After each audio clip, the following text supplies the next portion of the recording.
မိတ်ဆွေများအားလုံးပဲမင်္ဂလာပါမစဆောက် YouTube Channel ကနေပြီးတော့မိတ်ဆွေများအားလုံးကိုကြိုဆိုပါရစေဒီဗီဒီယိုမှာကျွန်တော်ပြပြပေးမှာတော့ကျွန်တော်တို့ရဲ့ဖုန်းထဲမှာဖြတ်လိုက်မိတဲ့ပုံတွေကို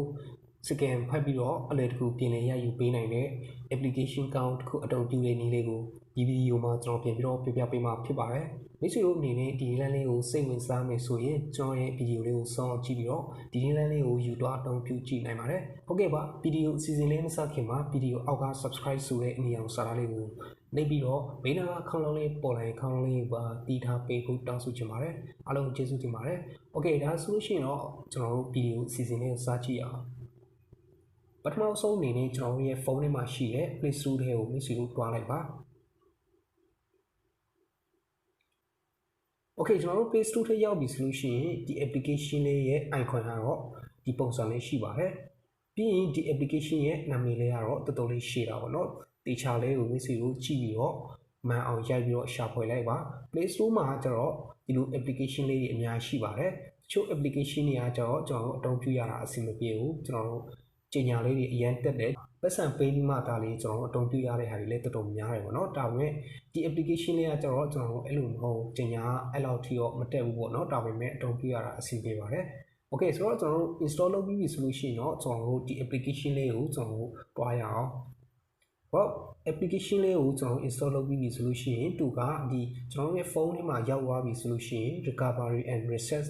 delete photo ဆိုပြီးတော့နာမည်ပြောင်းသွားပါတယ်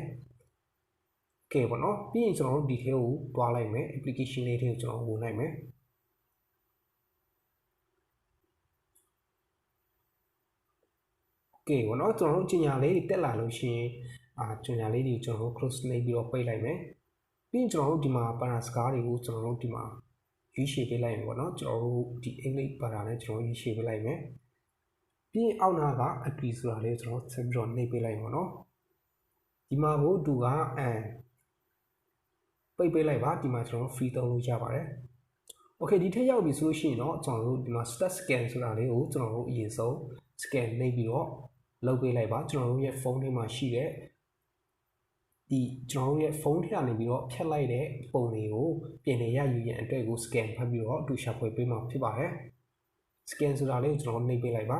ါကျညာလေးဒီတစ်ခါလေးတက်လာလို့ရှိရင်ပိတ်ပေးလိုက်ပါโอเคပြီးရင်ကျွန်တော်တို့ဒီအောက်မှာ follow ဆိုတာလေးကိုထပ်ပြီးတော့နှိပ်သွားလိုက်မယ်โอเคဆိုတော့ဒီမှာကျွန်တော်တို့ဒီမှာသူ scan ဖတ်ပေးတော့ဗောနော်ကျွန်တော်တို့ရဲ့ဖုန်းထဲမှာဖြတ်ထားမိတဲ့ဖုန်းတွေကိုသူ scan ဖတ်ပြီးတော့ရှာဖွေပေးနေတာဖြစ်ပါတယ်အဲ့မှာကိုပြီးတဲ့ထိကိုမိစီတို့စောင့်ပေးလိုက်ပါကဲဗောနော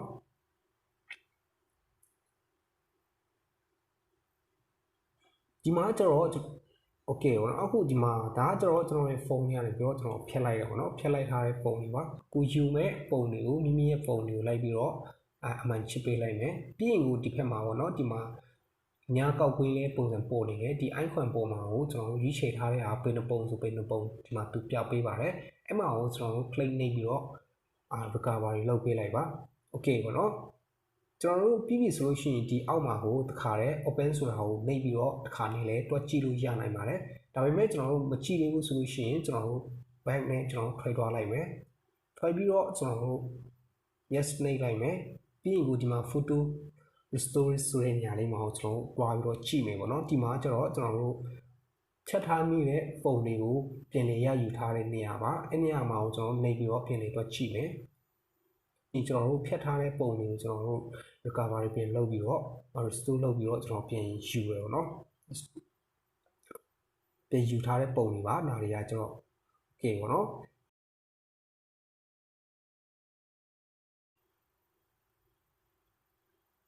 โอเคပါဒီဗီဒီယိုလေးကမိတ်ဆွေတို့အတွက်အကျိုးရှိနေလို့မျှော်လင့်ပါတယ်မိတ်ဆွေတို့အနေနဲ့ဒီဗီဒီယိုလေးကိုကြိုက်နေတဲ့ဆိုရင်လည်းဗီဒီယိုလေးကို like and share နဲ့လုပ်ပေးသွားနိုင်လို့ဗီဒီယိုအောက်က subscribe ဆိုတဲ့ညီအောင်စာသားလေးကိုနှိပ်မထားခဲ့ရင်လည်းဗီဒီယိုအောက်က subscribe ဆိုတဲ့ညီအောင်စာသားလေးကိုနှိပ်ပြီးတော့ဘေးနားခေါင်းလုံးလေးပေါ်လာရင်ခေါင်းလုံးလေးကိုပါတီးထားပေးနိုင်ပါတယ်နောက်ထပ်ကျွန်တော်ရဲ့ YouTube ဗီဒီယိုကတင်လိုက်တဲ့နည်းပညာနဲ့ပတ်သက်တဲ့ဗီဒီယိုအကြောင်းအရာများနဲ့ YouTube ပေါ်ဗီဒီယိုတင်ပြီးတော့ဝင်ရှာနေဆိုတဲ့ဗီဒီယိုအကြောင်းအရာများကမိတ်ဆွေတို့ထံကိုအကြောင်းကြားပေးလာမှာဖြစ်ပါတယ်ကြည့်ရှုအားပေးကြတဲ့မိတ်ဆွေများအားလုံးကျေးဇူးတင်ပါတယ်အားလုံးပဲအဆင်ပြေပါစေအားလုံးပဲမင်္ဂလာပါ